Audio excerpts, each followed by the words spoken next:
Hello, friends. This is Becky with Becky Budgets. Just wanted to go ahead and come on here because I almost forgot to do our monthly budget for December.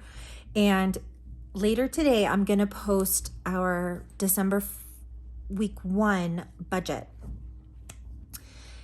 If you are new to this channel, I usually fill this form out at the beginning of the month, and then I include the closing of our budget with filling out the rest of this form, along with giving you updates as to how our month went and also including where we are on our snowball journey. Let's go ahead and get started. So we're going to go ahead and do the budget for December. I can't believe we are at the end of the year. What I've done is I downloaded this form off of the free resources on the Budget Moms website, and I pulled it into my Adobe and edited all of these just so that I don't have to fill them out every week or every month. So my income for the month is projected for $4,000. My hubby's income is projected at $2,800. And then we have those $500 that we get from my dad to help us with savings. And that's what we account for as a baseline. Both my husband and I get paid hourly, so our income is variable. Mine is from month to month and his is from week to week. So this is the minimum that we would expect in a month. When I add those three values together, we end up with $7,300. Rent, we currently have at $2,500.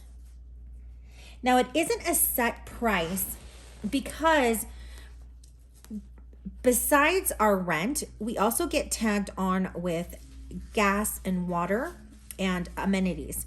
So that makes it a little variable from month to month. Subscriptions, we're going to go ahead and account $81 for that. Excel is $250. That's just what I estimate for it.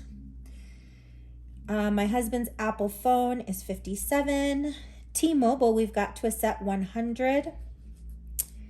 Xfinity is at about $159. Allstate, which is our car insurance, is $146.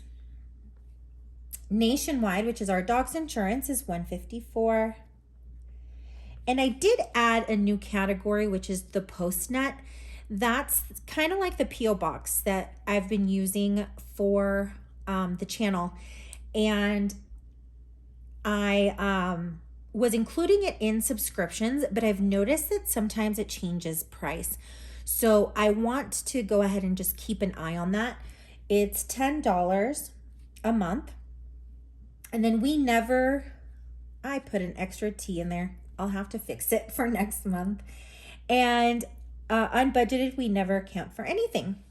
So when we add these values together,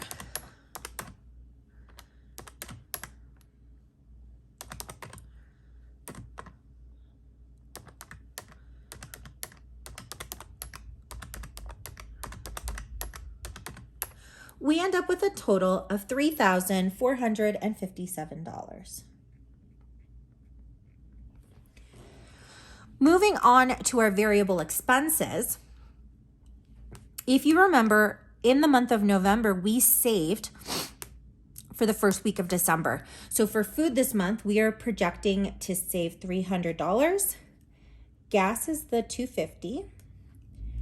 Pets is currently met, so I'm going to hold off on filling that. My hubby gets $100. Now that it's not fishing or camping season, I'm going to go ahead and bring him back down to $100. I'm doing my $100 personal. Eating out and miscellaneous always get $75 and $50. So when we add those values together,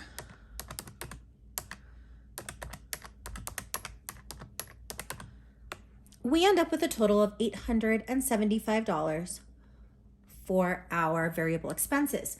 Usually, if we were to fill food and fill pets, we'd be looking at about $1,125. So we've got a little less for the month of December.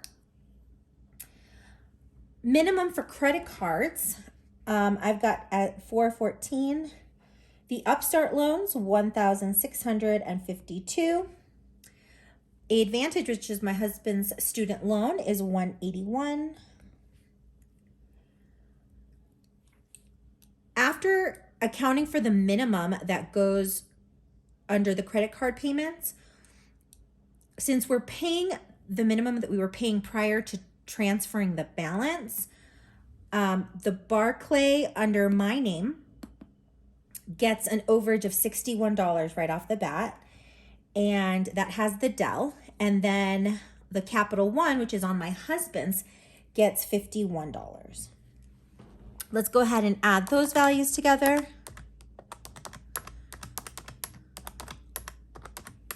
And that gives us a total of $2,359. Last but certainly not least is our savings. So this month is the most expensive since we're doing the 52-week challenge. I have worked out with the help of one of my lovely subscribers a way to go ahead and make this more even in the 2023 year. But we still have to kind of finish out this year.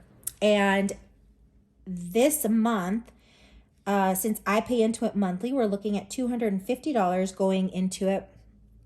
And then my husband's putting $250. And because December is a 4-week month, we are looking to put $400 in our sinking funds because we do put $100 every week. When I add those three values together, we end up with a total of $900. Now, to figure out how we are going to look going into the month of December, what I do is I pull down our monthly income projection, which is $7,300. And then for the total expenses, I add these pink boxes. So we've got the $900 for savings plus the $2,359 from debt, the $875 from our variable expenses, and $3,457 from our fixed expenses. And that gets us a total of $7,591. When I subtract our expenses from our income, we end up with a negative $291. If you've been following me for a while, you know that this is pretty normal for our budget. As I said, we do get paid hourly, which is variable. And we usually do bring in more money than what I have down as our minimum. So I'm not too worried about this. I'm hoping that we will be able to get additional money into our snowball because we are so close to hitting that 50%, which was my goal before the end of the year.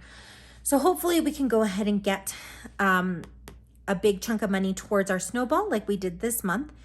If not, it's not the end of the world, but it's definitely a goal of ours. Well, friends, here's the projection for December. I will be back in a little while with our December week 1 budget, and I will be closing out this budget at the end of December. I hope each and every one of you is having an amazing day, and as always, Happy Sunday.